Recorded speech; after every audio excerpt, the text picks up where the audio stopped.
Magandang umaga, kumusta po? Narito po ulit ang update natin para sa lagay ng ating panahon ngayong umaga po ng May 5, 2024 na kung saan sa ngayon ay patuloy pa rin na easterlies ang hangin na umihip po dito sa ating bansa habang mayroon pa rin intertropical convergence zone na patuloy na nag-i-extend dyan po sa may southeastern part ng Mindanao. At sa ating long range forecast, na nanatili pa rin na walang namamataan na bagyo na tatawid dito po sa ating bansa for the next 5 to 7 days. Pero hindi pa rin inaalis ang posibilidad na may mabubuong banta ng sama ng panahon sa silangan na po ng ating bansa sa susunod na mga araw.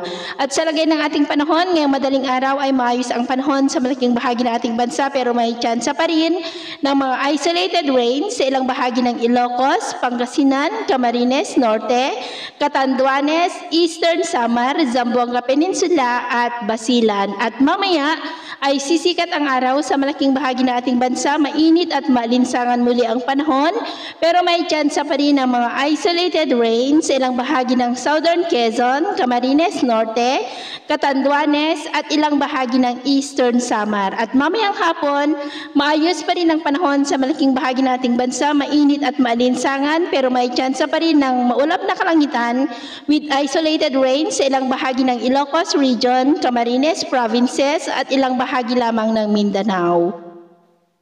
At sa atin naman pong mga baybayin, wala naman po tayong nakataas na namang gale warning signals, pero iba yung pag-iingat lamang po kung papalaot tayo para mas makaiwas sa mga sakunang pangkaragatan. So yun po ng latest update natin sa araw na ito. Ako po muli si James na nagsasabing sa kahit anong pagsubok po na darating sa ating buhay, huwag na huwag po tayong mawawalan ng pag-asa. Thank you and God bless!